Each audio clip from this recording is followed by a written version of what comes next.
Hi friends, it's your pal Scott Garibay, and today we're going to talk about Daggerheart, and we're specifically going to talk about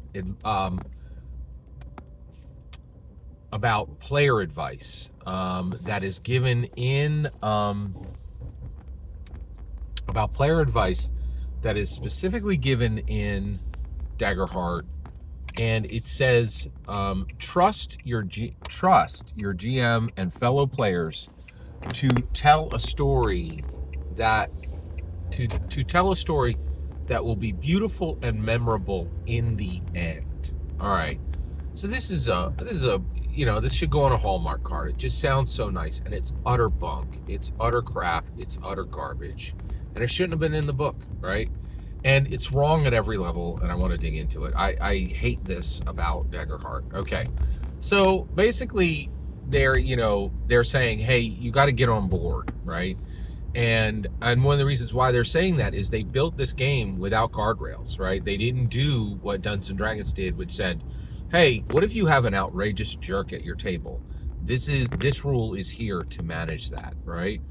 And they don't do anything in Daggerheart to manage bad players. And the reason why is they're assuming that everybody at your table is just a perfect little angel nun who just got out of a convent and is going to treat every other player at the table with nothing but respect and harmony and love, right?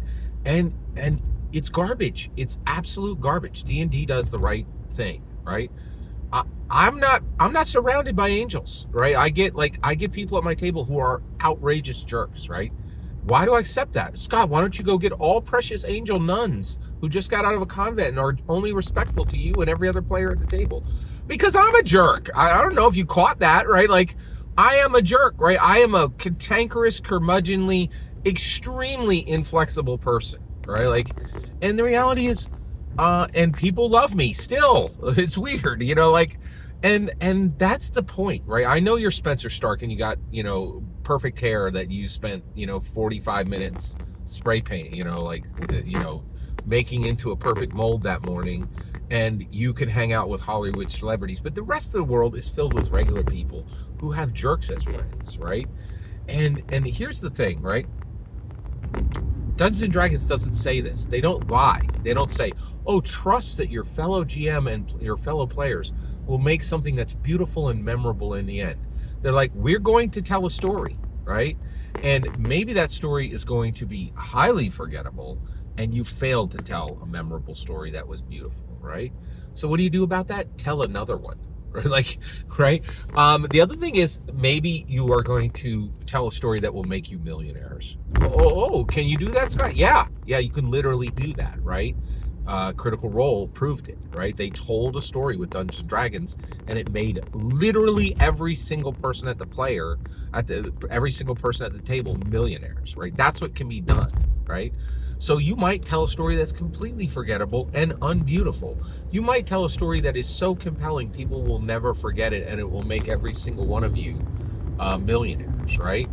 And you can and you can also tell stories that will never be forgotten by the people at the table. But you don't know. You have to get in there and you have to do it. You have to do the work, right?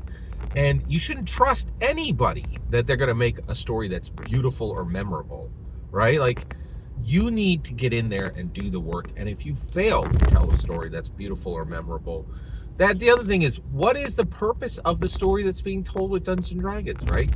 Well, this week, guess what? Harmony's father died, right? And this week it's about her cutting 10 goblins in half, right? Because the IRL world is a burning hexscape, right? And every time she looks around, she feels nothing but pain, right? But there's another world where she has another identity that isn't filled with sorrow, right? And can feel anger, or can feel joy, or can feel something different and new, right? And so that is a thing, right? And so this is the point. Like, this was very bad advice.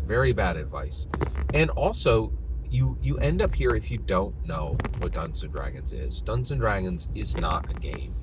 And increasingly, I'm not the only one saying that anymore. Increasingly, people are talking about Dungeons and Dragons as though it is not a game. I'm not even the only one saying that anymore. right?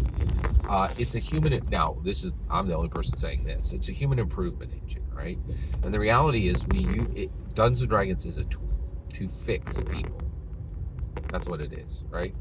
And that means that the stories can go in 100 different directions. It doesn't have to be just what you think it is. Now, I will say this: one of the things that they said in there is make Daggerheart your own, right? So they are giving some idea that your session can be dramatically different than other people's sessions, right? So it is really fascinating just to see where all this is heading. But I did not like this, and I wanted to correct it, which I have now done.